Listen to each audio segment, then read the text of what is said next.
de resistência. Numa cronologia para entendermos melhor o quanto e como a arte da capoeira resistiu durante o tempo, podemos citar os seguintes acontecimentos.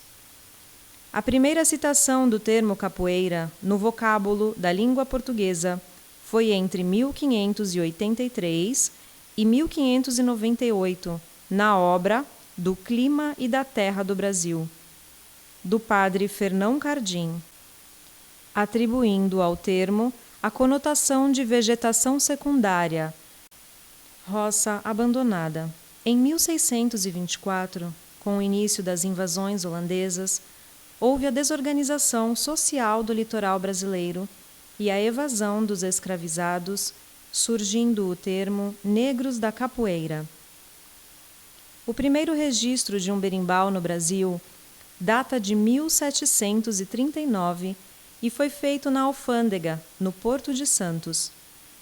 A primeira menção da capoeira em registros policiais foi a prisão do negro Adão, preso em 25 de abril de 1789, acusado de ser capoeira. Dom João VI, em 1809, criou a Guarda Real de Polícia e nomeou para seu chefe o Major Nunes Vidigal, perseguidor notório dos capoeiristas e também exímio praticante da luta.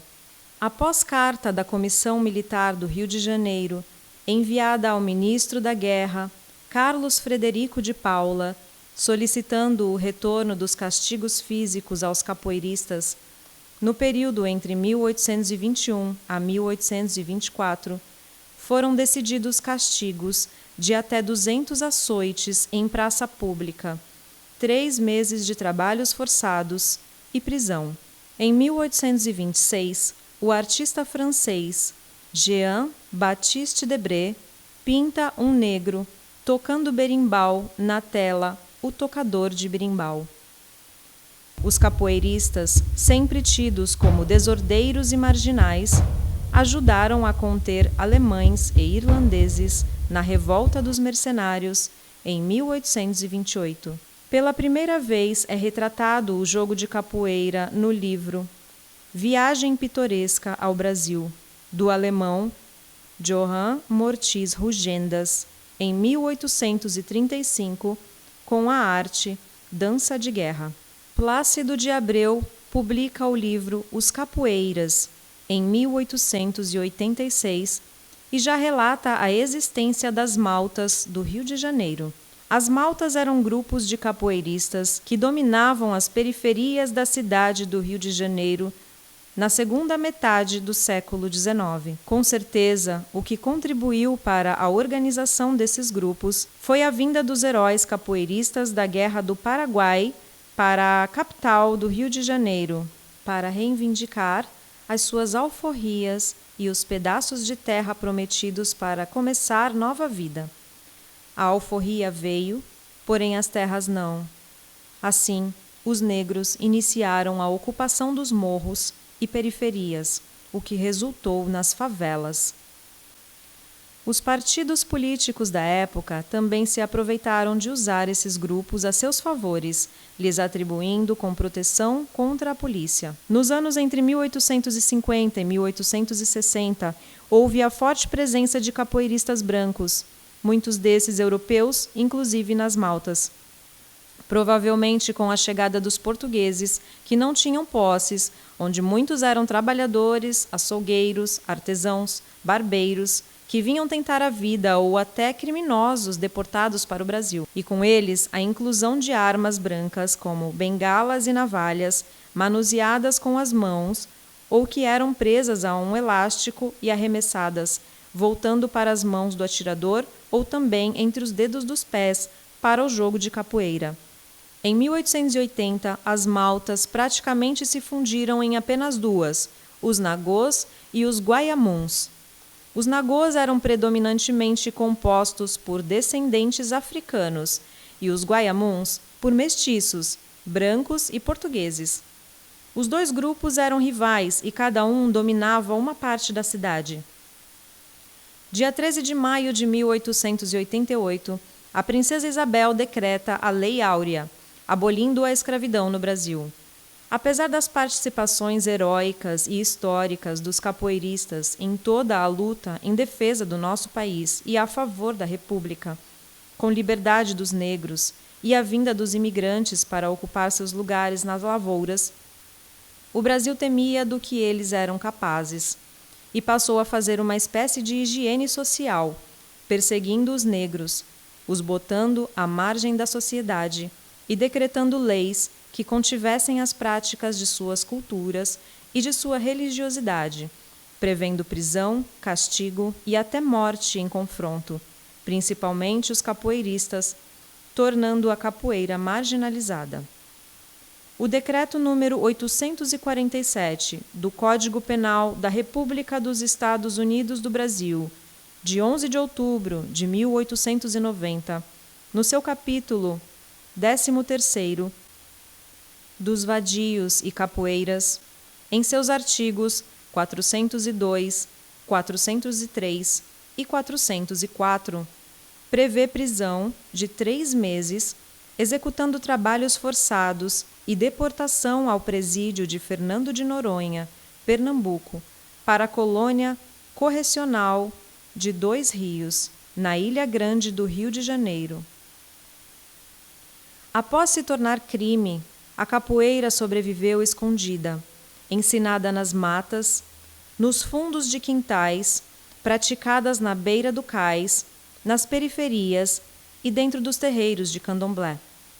Em Santo Amaro da Purificação, no início do século XX, era ativo o capoeirista mais famoso, Manuel Henrique Pereira, o Besouro de Mangangá, nascido em 1895 e falecendo em 1924. Besouro lutava contra os castigos que ainda eram impostos nos engenhos aos trabalhadores negros, mesmo já sendo livres. E também era inimigo número 1 da polícia ou de qualquer perseguidor de capoeirista.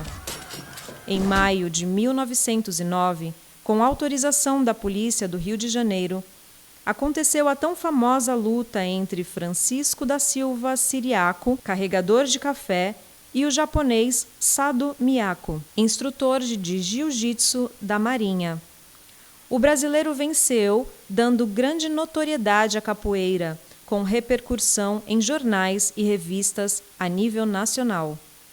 Em 1928, surge no Rio de Janeiro o primeiro Código Desportivo de Capoeira, sob o nome de Ginástica Nacional, Capoeiragem, metodolizada Aníbal Burlamaque, com nomenclatura de golpes, regras para competição, fundamentos históricos e etc.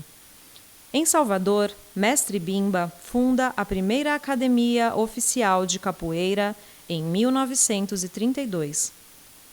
Em 5 de novembro de 1933, é fundado, na Federação Carioca de Boxe, o Departamento de Luta Brasileira. Em 4 de novembro de 1936, é fundado o mesmo departamento na Federação Paulista de Pugilismo. Em 1937, Mestre Bimba funda o Centro de Cultura Física e Luta Regional em Salvador, através do Alvará 111 da Secretaria de Educação e Saúde, passando a ensinar às elites econômicas, militares, políticas e universitárias. O Decreto 2848 institui o novo Código Penal brasileiro e a capoeira não é mais citada.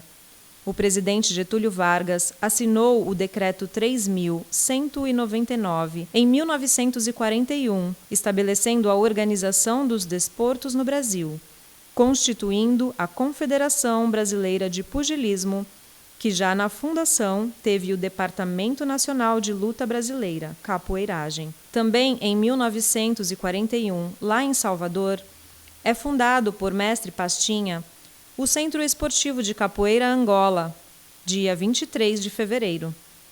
Em 1953, no Palácio do Governo, em Salvador, Mestre Bimba faz uma apresentação para o presidente Getúlio Vargas, que diz: capoeira, a única colaboração autenticamente brasileira à educação física, devendo ser considerada nossa luta nacional.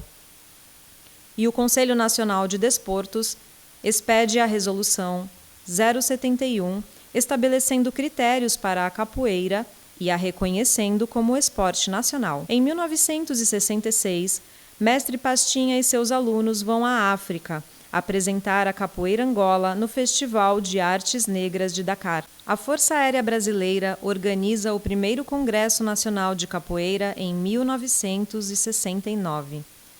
Em 1982, temos o primeiro Campeonato Mundial de Capoeira por intermédio da Federação Paulista.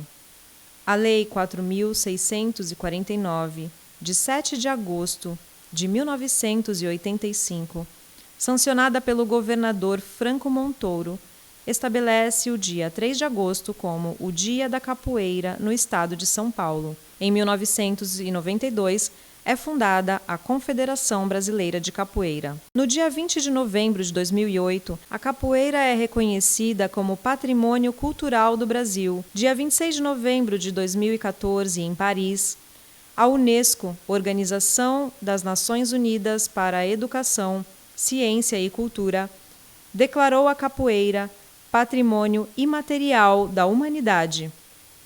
Hoje a capoeira está no mundo e é praticada em mais de 150 países, sendo a maior cultura a difundir a língua portuguesa no planeta. A capoeira, que nasceu nas senzalas, fazendo com que o negro conquistasse sua liberdade. A capoeira, que foi para a guerra, participou de revoltas, protegeu seu país e participou diretamente do processo de abolição e independência. A capoeira, que foi proibida, marginalizada e perseguida. A capoeira, que venceu todos os preconceitos e virou luta e esporte nacional. A capoeira, que virou patrimônio cultural do Brasil e imaterial da humanidade. Capoeira, luta de resistência da cultura de um povo.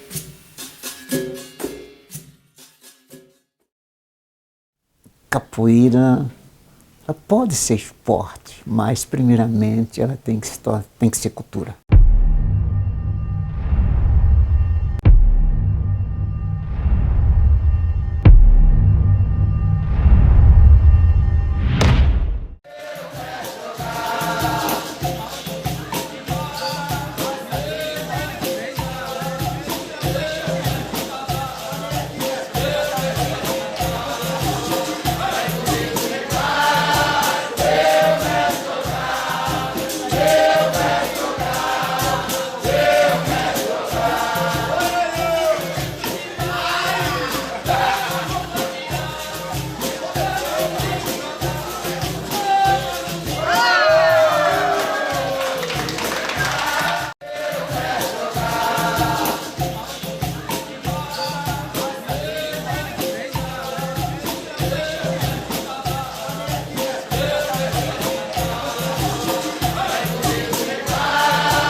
Boa noite, mestre. Boa noite. Como vai o senhor? Eu vou bem, você? Muito bem, muito obrigada. Que bom. Quando você vir no meu casuar. Sabe, mestre, eu estava passando aqui embaixo, eu ia para outro lugar. De repente me deu uma vontade tão forte de subir. A sua ancestralidade. Quis te trazer para que você conhecesse meu casuar. Eu costumo dizer que na orquestra, todos os instrumentos têm a sua importância, têm a mesma importância, né? Porque aqui nós temos, vamos dizer ali, festivais de verão, nós participamos, está aqui essa foto aqui de 83, essa aqui de 76 foi na base aérea. A senhora aí. Sim, sim. Aqui foi uma exposição de arte plástica no Guarujá. Esse outro aqui foi uma curiosidade minha, e eu fiz esse desenho, né, essa esculturazinha. E ali tem da Escola de Samba Padre Paulo. Embaixo tem honra ao mérito que foi lá do Guarujá, festivais de folclore. De cima da Escola de Samba Guarujá, onde eu fiz parte do enredo, né? Fiz parte do enredo, fui enredo da Escola de Samba. De baixo foi da Prefeitura de Santos, prefeito, acho que era Walter de Carvalho. Esse outro aqui foi daquele, do IFAM, Viva Meu Mestre, né? Foi premiado, honra ao mérito. Aqui foi da faculdade, eu acho que essa daí foi, não sei se é São Leopoldo. São Leopoldo. E aquela outra leção também do Guarujá, e aquelas coisas todas que não dá nem pra gente. E sem contar o que eu tenho em casa, que eu estou me organizando para expor, né? Estou contente com a sua presença. Já que eu tô aqui, vamos prosear um pouco? Sim. Vamos. Você faz até eu lembrar do meu avô, que dizia, cantava para mim, a voz engasgada no meu peito é a dor que explode em desejo, em lutas, em querer viver. Era a coisa mais bela. E outras vezes ele dizia, irmão, bate os atabaques, deixar que seu ressonância ecoe pelo infinito afora. Se vá nos mares, os Pirineus, acordar nossos ancestrais. Irmão, bate os atabaques, dá-lhe vida, dá-lhe alma, dá-lhe o fôlego preciso. Irmão, bate os atabaques, bate.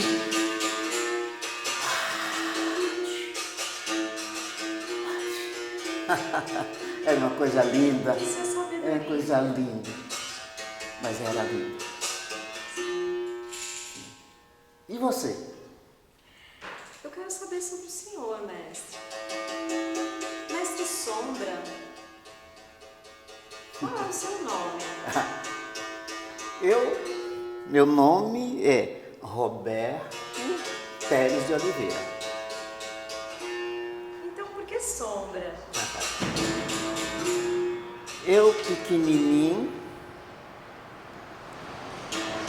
quando eu tive o primeiro contato com a minha própria sombra, passei a brincar com ela,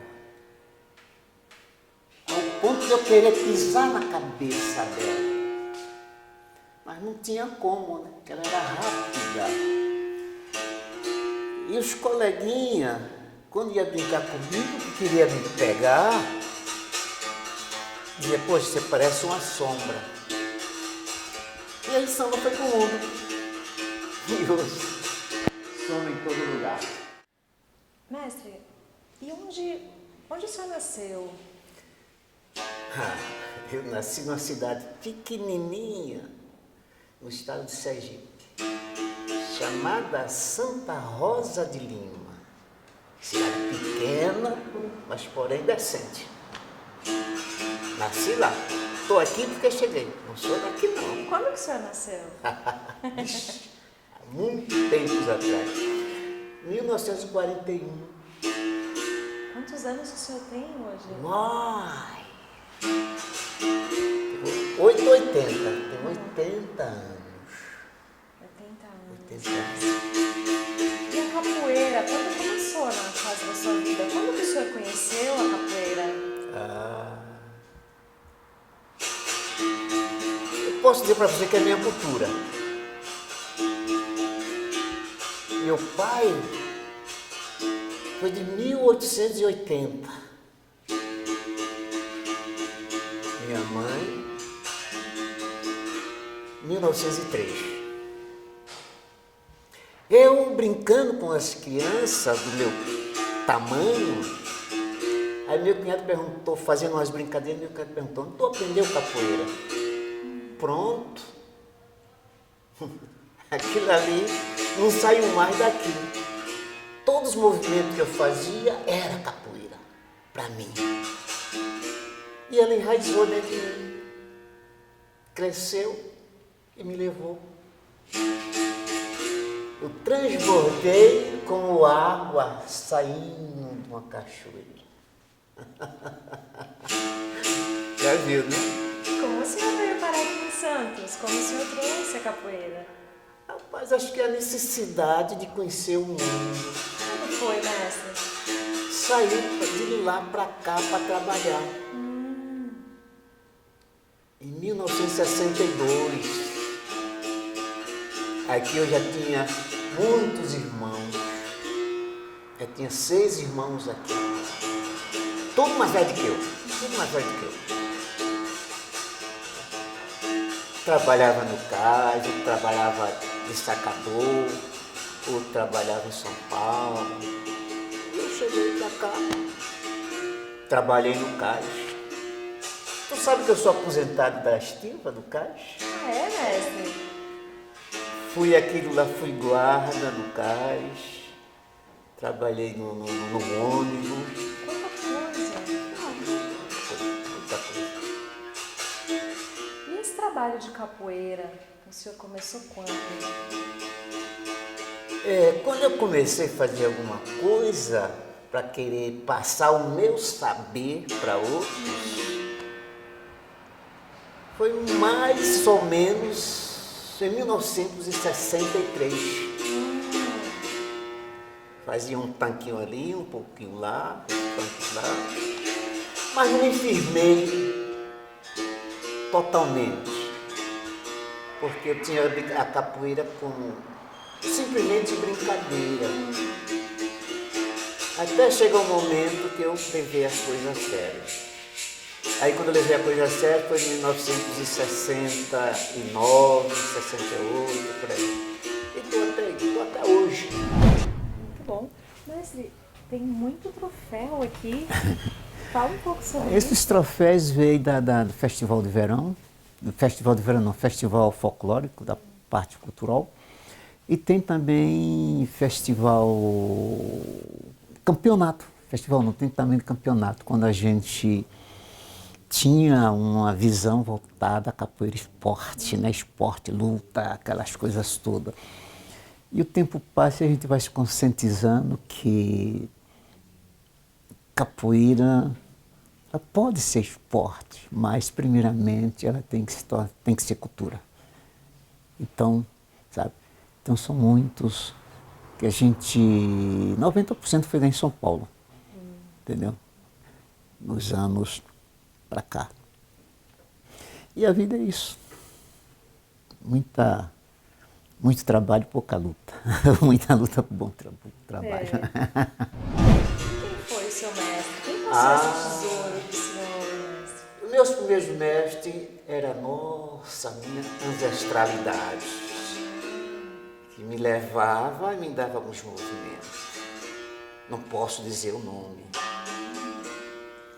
Depois, o mestre Olívio Bispo dos Santos, um baiano, participava num grupo com vários baianos, e eu sergipano, no meio. Só que todos já foram embora. Todos já foram embora. Mas é o caminho de todos nós. Conta um pouco da tua história. Ah, mestre, a minha história com a capoeira começou quando eu tinha 15 anos. Eu aprendi capoeira com o mestre Cícero Tatu. Depois fiquei um tempão sem treinar. Quando em 2016 eu encontrei o grande amor da minha vida.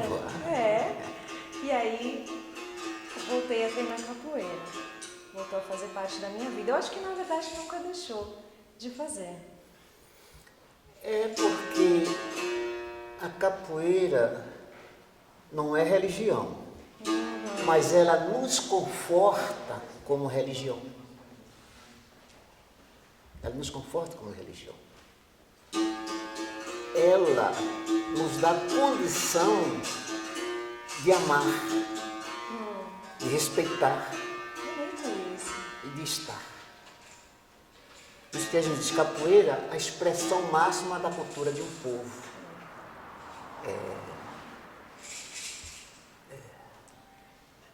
Mestre, eu posso fazer uma pergunta para o senhor? Pode. Quem foi o seu primeiro formado a mestre?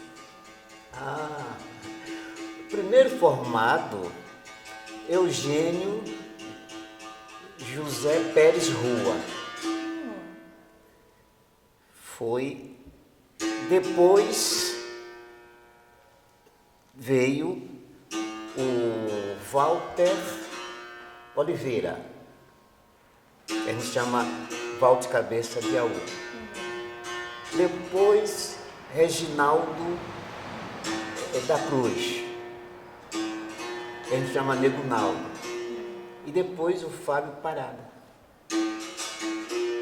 Então, na ordem, primeiro, na chamada para que fosse receber a graduação. Então, essa foi a ordem. Mestre, eu ouvi dizer que as mulheres... Começou um grande movimento das mulheres na capoeira aqui na sua academia, lá na década de 70. Conta um pouquinho para mim sobre isso, mestre. A gente tinha um grupo e começou assim. A minha sobrinha me fez uma pergunta, se mulher treinar. Eu disse, pode treinar. Aproveitando, aí a convidei. Aí ela queria treinar, mas tinha vergonha de treinar com os meninos. Aí formamos um grupo em Vicente de Carvalho, só com meninas. A gente tinha de 14 a 18 moças treinando. Isso na década de 70. 73, 72, 73, por aí. E foi muito bom mesmo. Até o momento que eu a levei para treinar com os meninos. Foi uma experiência, elas não quis mais se afastar dos meninos. Foi muito bom. Muito bom. E tinha alguma delas assim que se destacava mais, mestre? Olha, tivemos quase todas. Quase todas se destacaram. Tinha a Francisca, tinha a Leopoldina, tinha a Marta, a Ivanete, um monte delas que tinha destaque. Dentro da forma como a gente estava preparando. Sem diferenciar, né? Sabe como é que é? E mestre, o senhor levou a capoeira para fora do Brasil também, não é? Pode comentar um pouquinho? Queria ouvir um pouco sobre isso. A primeira viagem que eu fiz, acho que foi em 89, para os Estados Unidos. De lá eu fui para França, Inglaterra. Depois ficou todo ano, eu ia França, Inglaterra, Alemanha, Espanha.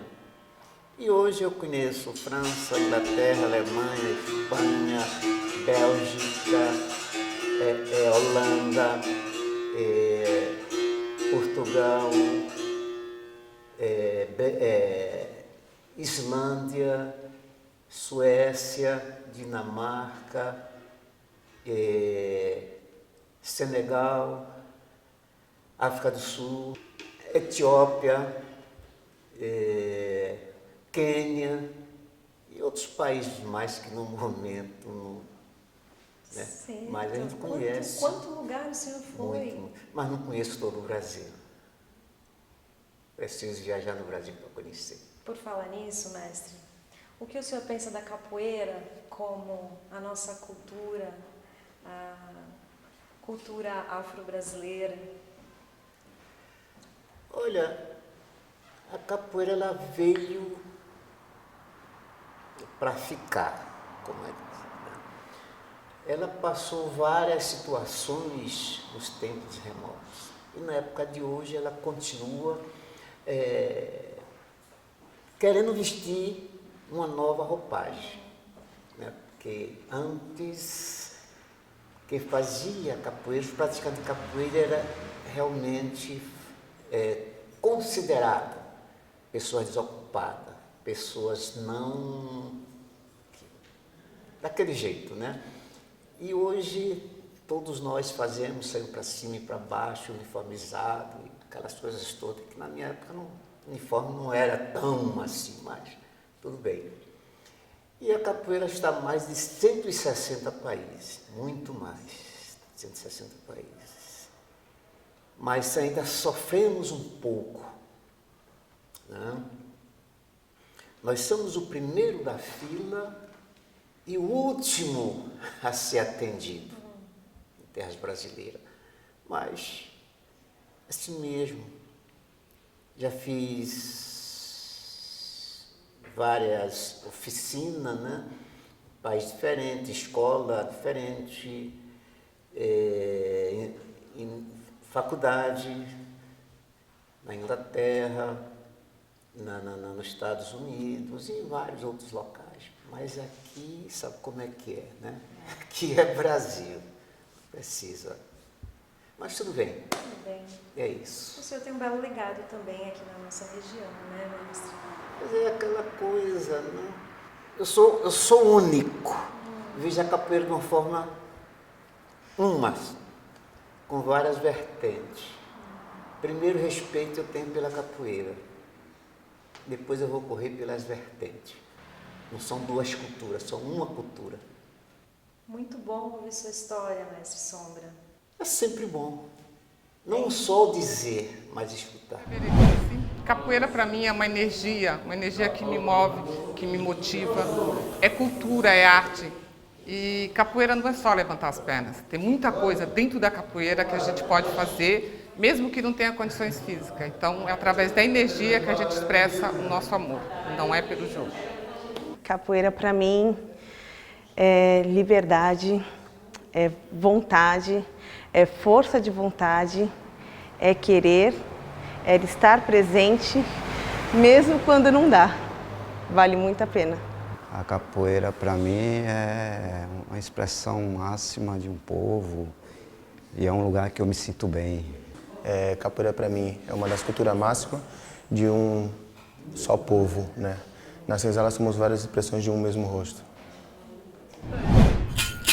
Veja bem, não tô de luto, ai, ai, né, pra lhe ofuscar.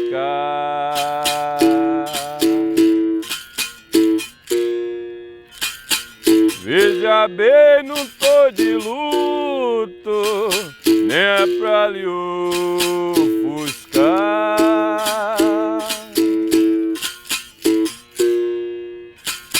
Mas o que os olhos veem, ninguém vai poder negar.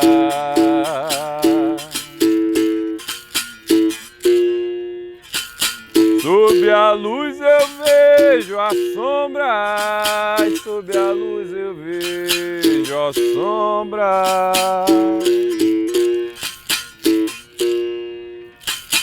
isso é coisa natural.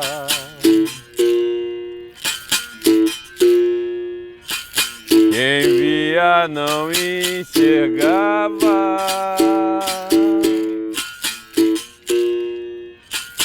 Hoje em dia isso é normal.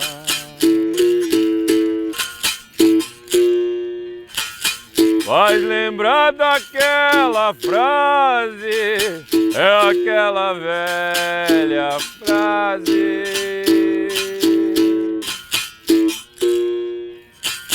E a mim muito faz gosto, somos várias expressões.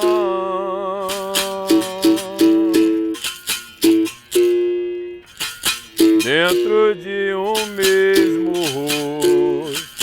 Quem quiser saber quem sou, quem quiser saber quem sou,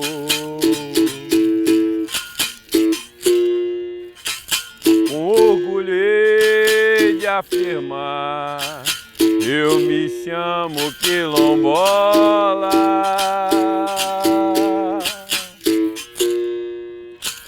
Venho de Aruandá, eu nasci lá na senzala, pra poder me libertar, camarada. Escravidão, escravidão, camarada. E libertação,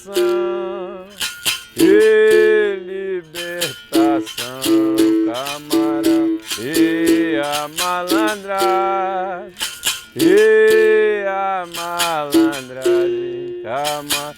E sentido meu, e sentido meu, camarada.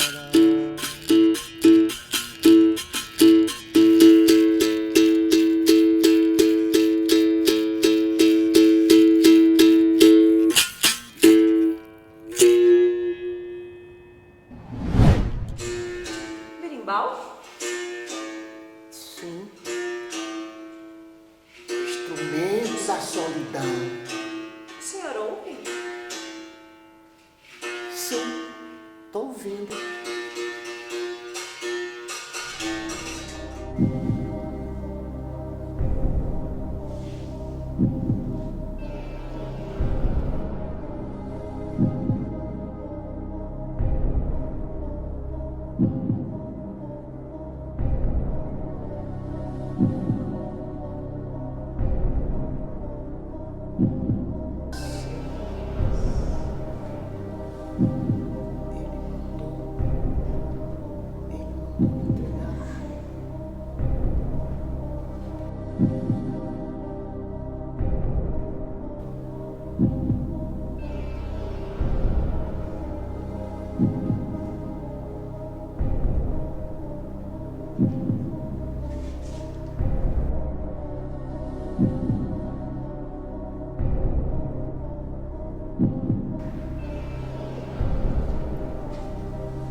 E lutamos, não morremos e voltamos de um modo ou de outro.